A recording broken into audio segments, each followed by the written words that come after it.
The books of 1st and 2nd Kings. Although they're two separate books in our Bibles, they were originally written as one book telling a unified story that continues on from the book of Samuel that came before it.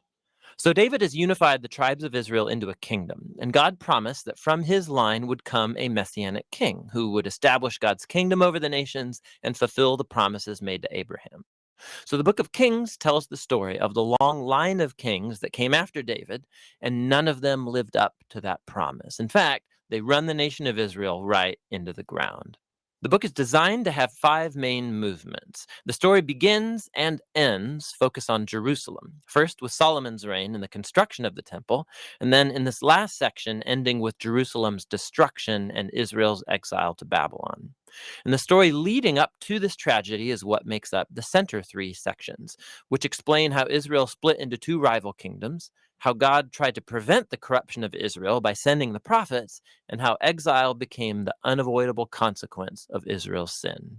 The book opens with 2 chapters about the kingdom passing from the aging David to his son Solomon.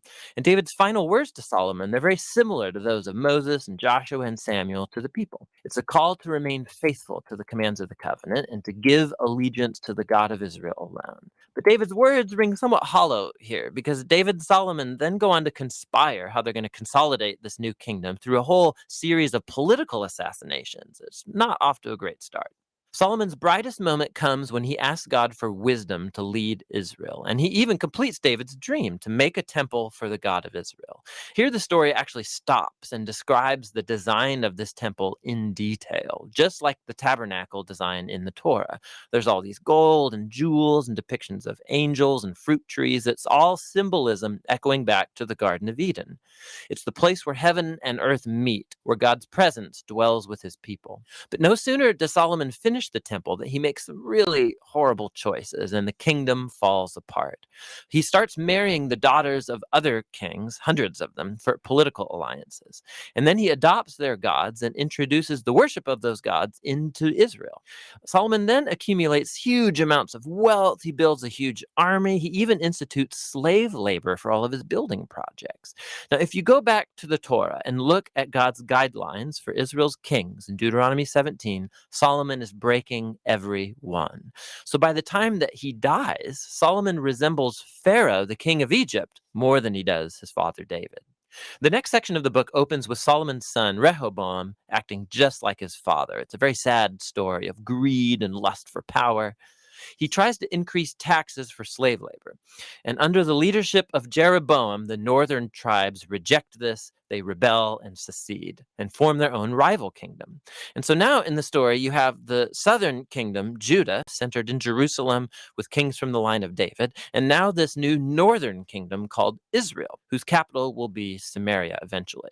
Jeroboam also goes on to build 2 new temples to compete with Solomon's temple in the south. He puts a golden calf in each one to represent the God of Israel. The connection to Exodus 32 and the golden calf, it's all quite explicit.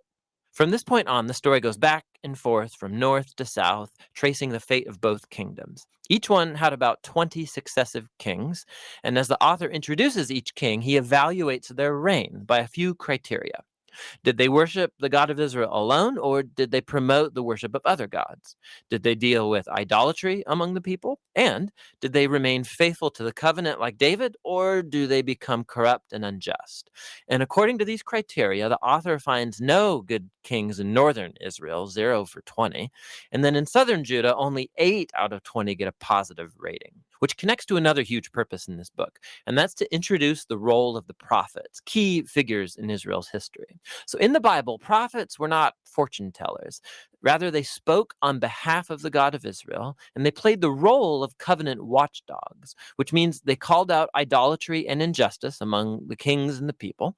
They were constantly reminding Israel of their calling to be a light to the nations, that they should obey the commands of the Torah, and so the prophets challenged Israel to repent and follow their God. In these center sections for each king, God then raises up prophets to hold them accountable. And the most prominent prophets are the northern ones, Elijah and his disciple Elisha, right here in the center of the book.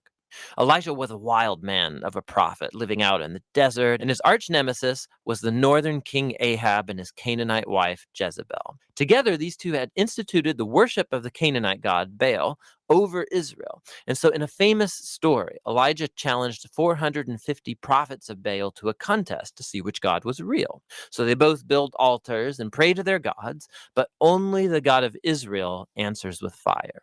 After this, Ahab uses his royal power to murder an Israelite farmer and then steal his family's vineyard. And Elijah again confronts Ahab's injustice, and he announces the downfall of his house. Elijah eventually passes the mantle of his prophetic leadership to a young disciple named Elisha, who asks for 2 times the authority of Elijah. And what's fascinating here is how the author, he's recounted 7 miraculous feats for Elijah, and then he offers stories of 14 acts of power from Elijah. Both prophets were clearly remarkable men, and they played the same role, confronting Israel's kings for idolatry and injustice. And ultimately, they were unsuccessful in turning Israel back from apostasy. In the next section, the northern kingdom is rocked by a bloody revolution started by a king named Jehu, who destroys Ahab's family. And although Jehu was at first commissioned by God, his violence just gets out of control, and it creates the spiral of political assassinations and rebellions from which Israel never recovered. Coup follows coup after Jehu, and each king follows other gods, allows horrible injustice. It all leads up to 2 Kings chapter 17.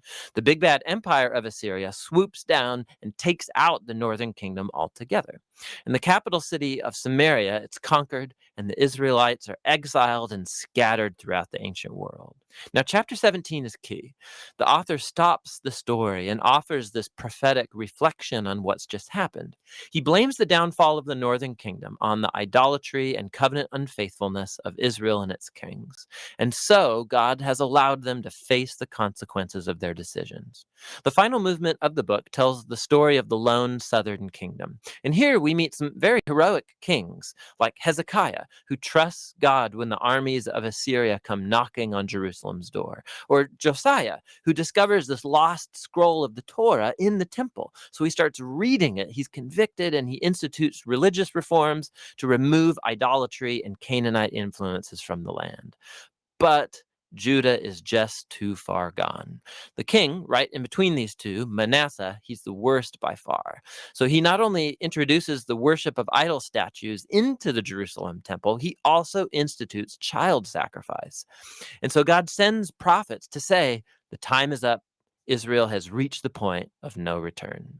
The final chapters tell the story of the Babylonian Empire coming to invade Jerusalem, destroy the temple, and carry the people and the royal line of David off into exile. And so the story ends leaving us wondering, is God done with Israel? Is he done with the line of David? Well, the final paragraph zooms about 40 years forward into the exile, and it tells a very odd story. It's about Jehoiakim, a descendant from David, who would have been king if he was back in Jerusalem. And the king of Babylon releases him from prison and invites him to eat at the royal table for the rest of his life, and the book ends. So it's not much, but it's a story that gives a glimmer of hope that God has not abandoned the line of David. So the question now is, how is God going to fulfill his promises to Abraham, to David? How is he going to bless the nations and bring the Messianic kingdom? And to answer those questions, you have to read on into the wisdom and the prophetic books. But for now, that's the book of Kings.